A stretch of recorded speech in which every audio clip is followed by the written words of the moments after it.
If you have been taking photos for years, you understand exposure, composition, and editing, but your photos might still feel kind of boring. But it's probably not your camera's fault.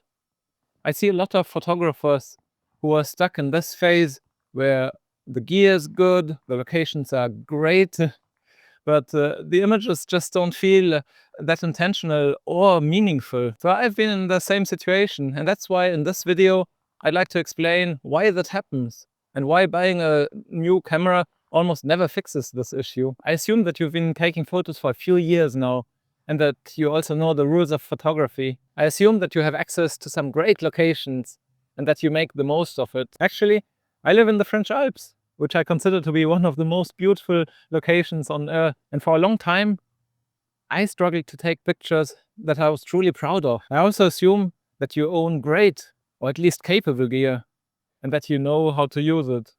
And to be honest, nowadays, most every camera is good enough to take a really nice picture. But for some reason, you still feel underwhelmed and frustrated by the results of your photos. So let me explain why I think you might find your photos boring. I think that most photographers don't have a gear problem. I think that they have a decision-making problem. They have no clear intent. They have no idea what it is that they are looking for in their photos. For example, they might be going for a hike at the weekend and just take their cameras with them kind of as an afterthought, but they have no idea what it is exactly that they are going to look for in their photos. And this doesn't mean that they need to go on the hike, and think about a certain picture during the hike that they really want to come home with.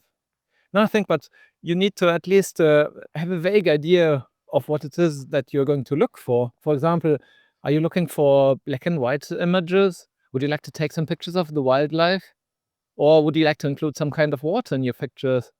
But for all of these things, it might be a good idea to think ahead a little bit. And I think another reason why your photos might feel boring is that you're faced with too many options. So during a hike, everything looks beautiful. And by taking pictures of everything in front of you, you're probably hoping that this feeling of beauty will somehow translate to your pictures. Also, you might react to your surroundings, take pictures reactively instead of deliberately choosing what to include in your frame. Instead of looking for the pictures you were hoping to take, you might see something interesting and very obvious in front of you and just starts to shoot and pray, as we say, just take lots of pictures. And here's what happens when you hope that something interesting will happen in front of you. A few years ago, I went on a hike and what I was really hoping to achieve was to take some pictures of the marmots in the mountains. But the issue was that I just went for a random hike in the Alps and I didn't research beforehand where I would have a good chance of seeing these marmots. I didn't check when I would have a good chance of spotting them.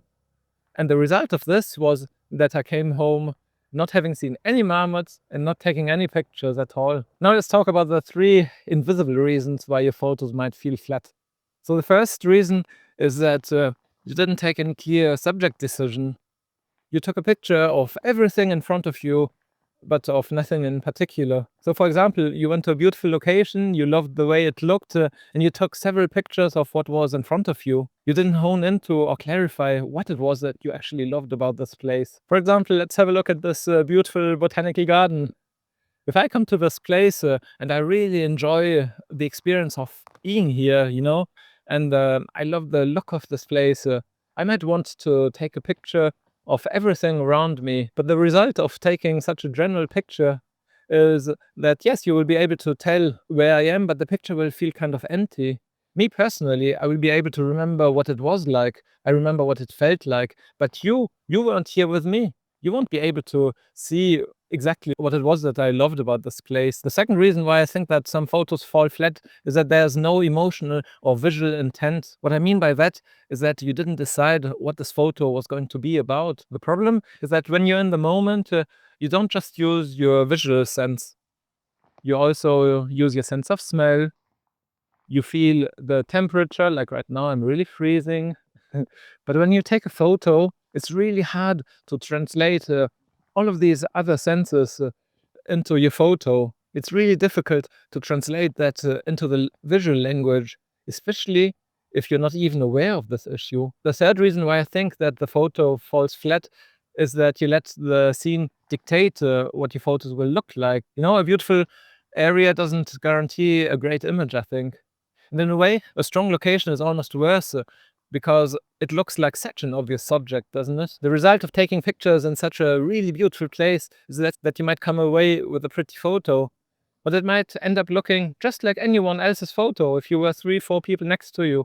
All the same kind of composition, very similarly. Taking a pretty picture is not enough, I think, in my opinion, to convey meaning and emotion properly. I think that sometimes it's better to take photos which are not that pretty, but where you try to express yourself and where you included some kind of meaning. The good news is that this is a skill that you can absolutely train. And here are some things that you can start with. So I think the first and most important thing to do is to slow down when you notice something that piques your interest. Take your time, stop, and observe the scene in front of you. What was it that made you notice that scene in the first place? You really want to take this particular picture? If you decide that you do, what kind of composition would you like to try out here? Would you prefer to show the subject in this photo in the middle of its surroundings? Or do you want to get really close and focus on some kind of details that you noticed when you first noticed this scene? This can be pretty difficult to do when you're walking with other people who are not photographers themselves. They might be annoyed about you stopping all the time and wanting to take pictures. At least that's what happens to me all the time. So that's one of the reasons why I often go walking by myself when I'm taking my pictures. Another thing that you can do is to take fewer pictures, but try to take more photos of each composition. I think it's not enough to just walk around, raise your camera when you notice something, and take one picture and then carry on with your walk. You need to start to make it a habit to take at least 3 to 5 photos every time that you notice something, maybe sometimes even a lot more, so that later when you're editing your photos on your computer, you can choose the one perfect photo that you would like to keep. Also, start asking yourself some kind of questions before you press the shutter. For example, ask yourself, what exactly was it that attracted me in this scene? Was it because I found the general look, the general scene attractive? Was it because the view is pretty?